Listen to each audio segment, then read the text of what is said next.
Hi, folks. I'm Todd, and we're making time now.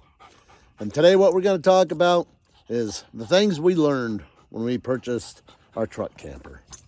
That was kind of a learning process. And if you want to see Jake playing ball, fast forward to the end, and you'll see the boy having a good time playing ball. But today, we're going to talk about what we learned. A lot of you know that we planned on taking an RV trip for the last 3.5 years. For instance, the big white pearl here, that's what we call her, the white pearl. Because when she gets on top of the truck, she looks like an old pirate ship, she does. But on the back of our camper, so I can get you in here and zoom in. This is only post away. What was it here? 3,293 pounds. Well, that's kind of that's if you don't have any other options. Then we put on the generator. We put on the ladder. We put on the luggage rack. And probably a slide is counted into that. But you add all these in. You have your air conditioner. And all the little things. And everything keeps adding up. And she's a pretty big girl. I would want to say she's probably right around 4,000 pounds. And when you start looking at truck campers, they're the most expensive RV that there is. You could pay up to $80,000-$90,000 for something that'll slide in the back of your truck. And you can have one heck of a big fifth wheel for that much money. They have them up to 3-4 slides, and a lot of room in them. And I lay in the bed there, and I just ask myself, how does this fit in the back of a truck? And it's amazing. We love it. Great thing. But today I want to show you what we picked up the big Arctic Fox here, and got it down to State College. And on the way home, we had the old Carolina squat going, and found out we need a bunch of other things. We always to get that, and you can't just borrow your uncle's hitch, throw on the back of the truck, and go get it.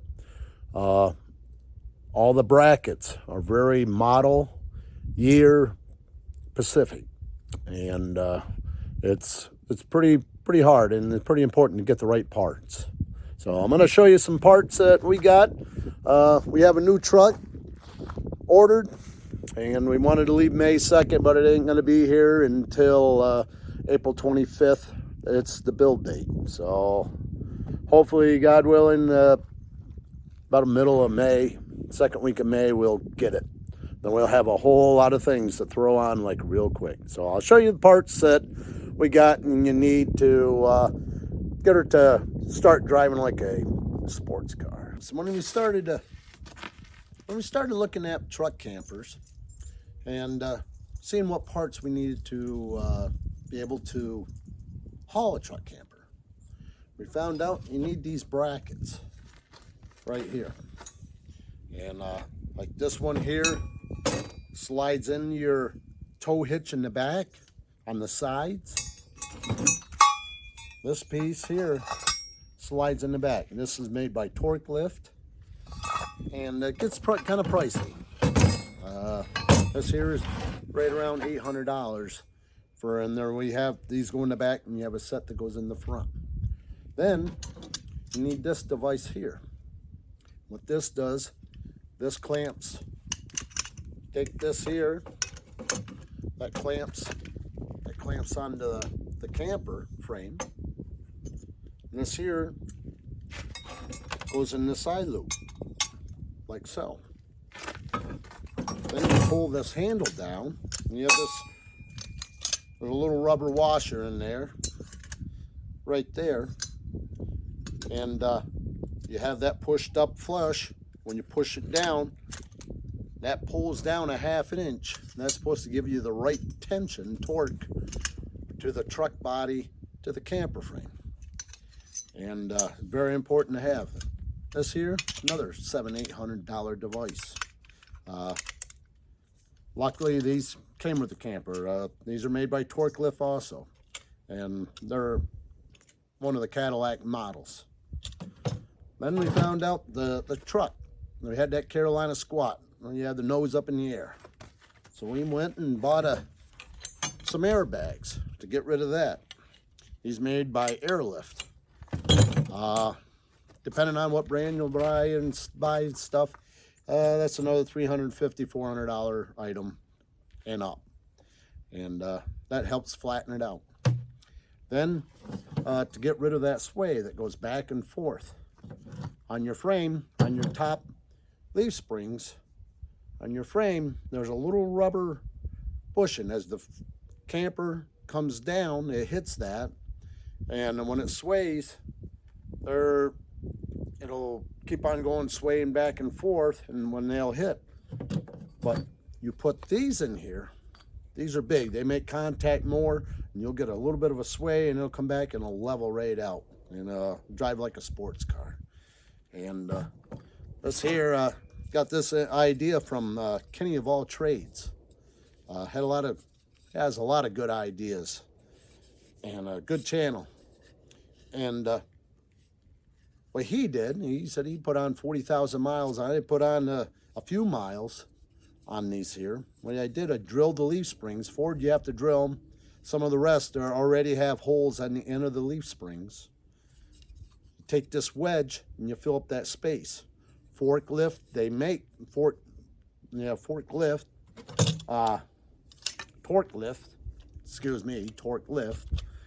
they have little devices. You drill your holes, you put them in there. You want to haul something, you flip this little piece of metal and it fills that space up. If you want a factory ride, you flip it out. Well, these are just regular fallen wedges for fallen trees. You drill your leaf spring, slide these in there. I use a lag screw just to screw it up in there to hold it in there, and stiffens everything up. And she starts to drive like a sports car. It really does.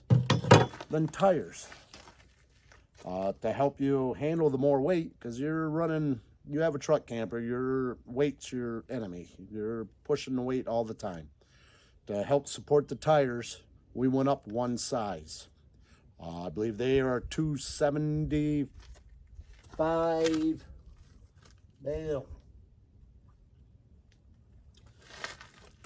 They're 275, 75 18s, and these here are 285. They're 270, 70 18s. Bought 5 new tires. These are 285, 75 18s. We gained over 400 pounds per tire by changing the tires. And all this stuff just adds up, and it's just, and you gotta have, like I said, this here is equipment you all have to have. And these brackets that go on there, they're all vehicle Pacific models and years and stuff, and gotta have it. I hope this helped you, and the added expense it is to have a truck camper once you get it.